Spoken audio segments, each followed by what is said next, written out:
Baking light maps can take a great deal of time.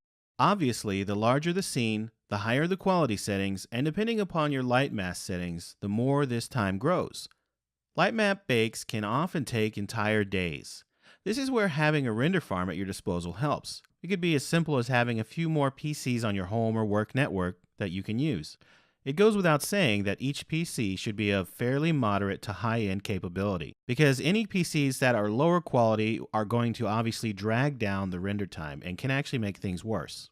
To bake light maps in a distributed network like this, you'll need to set up and use the Swarm, which comes with Unreal Studio.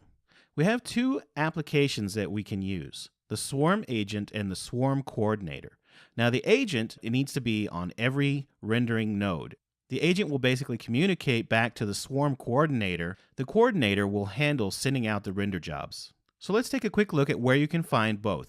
Typically, your Epic Games editor installation is going to be found under the C drive on Windows, then under Program Files, Epic Games, UE, in this case 4.19, then go into your Engine folder, Binaries, .NET.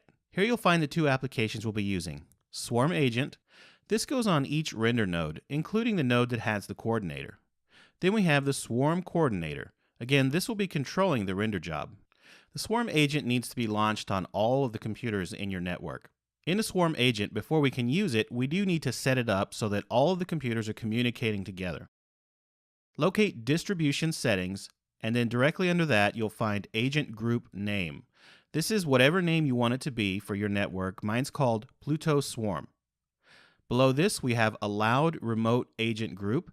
This should match your agent group name.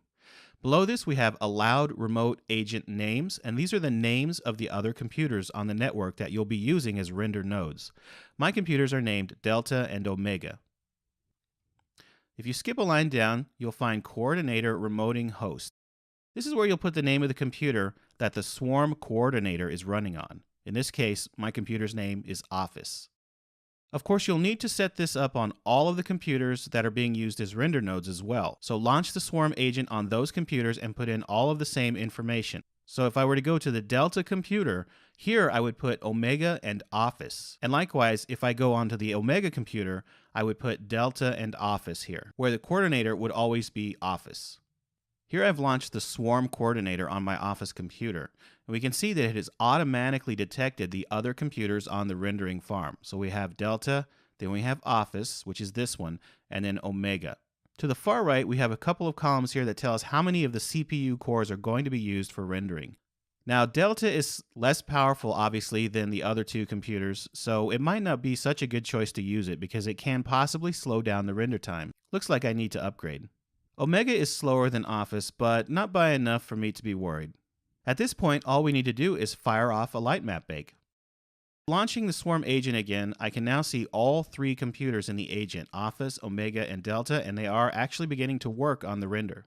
All of these bars represent the different cores on each computer and what they're doing.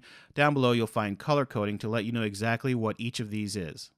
Using the Swarm is going to significantly cut your light map baking times. With our light maps fully baked, we'll now take a look at additional ways to add to the photorealism of the scene using what are known as post-processing effects.